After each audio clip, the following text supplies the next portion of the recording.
Remember David Brown? He was the popular Dallas police chief in July of last year when a gunman ambushed police officers during a Black Lives Matter demonstration. The gunman killed 5 police officers, injured 9 others. He was eventually cornered and killed with a bomb attached to a police robot. We're hurting.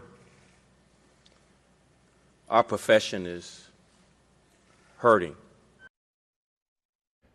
Brown was frank in his comments after the ambush, saying police officers are often asked to do too much to fix all the social ills.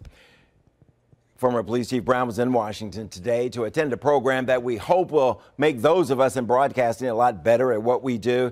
I happen to be the moderator today, and WUSA 9 was a major contributor in helping the National Association of Broadcasters produce a new set of guidelines for reporters and newsrooms to better serve diverse communities that we cover. The guidelines were announced today at the museum. This is part of my conversation with Chief Brown about what he'd like to see us do. I think you can always do better at trying to be more balanced and fair, not just listening for one perspective. Especially looking for different people in the community that come from different perspectives.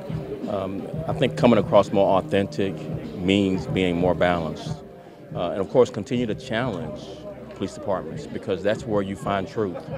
When you challenge the facts, when you challenge a particular opinion, I think that always brings out more transparency, which builds trust, and that's the role of journalists. One of the things that has bothered me, not just Dallas, but here in Washington and nationwide, is that people are almost being forced to make a choice. You're either with Black Lives Matter or you're with police. It's not that simple, is it?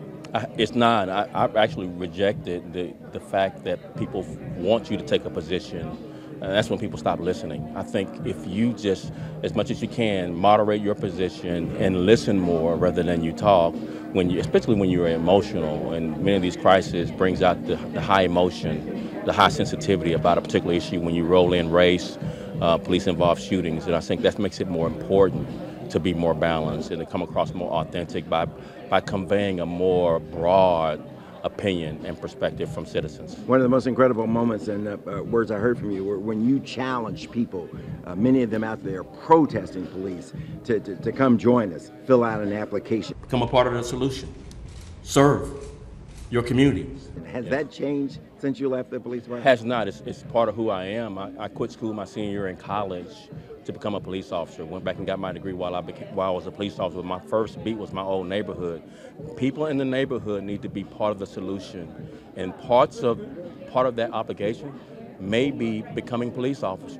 It's the hardest recruiting right now is people of color all across the country, and I don't think anybody can police you better than you can yourself. We're always going to have a shortcoming when people not in the community are not part of the solution. And why are people from the community not becoming police officers?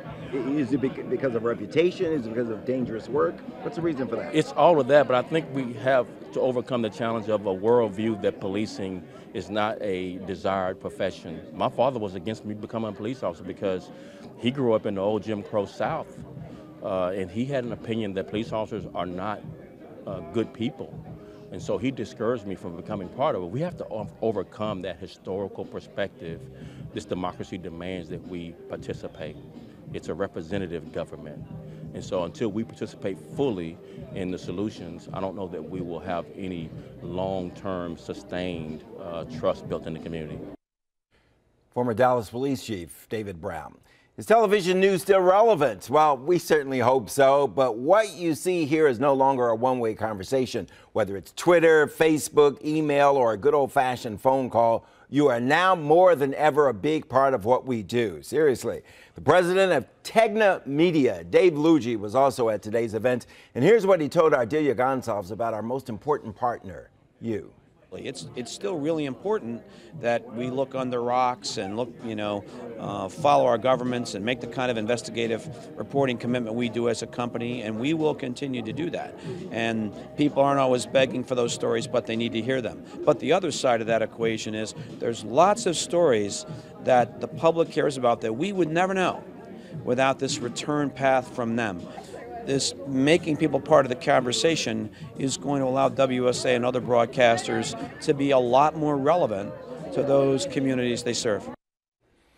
So here's the challenge, and here's how you can go off script with me. I'm at Bruce Johnson 9 and use the hashtag off script on 9. I need to hear from you. Tell us what we're doing right, and we also want to hear what we're doing wrong.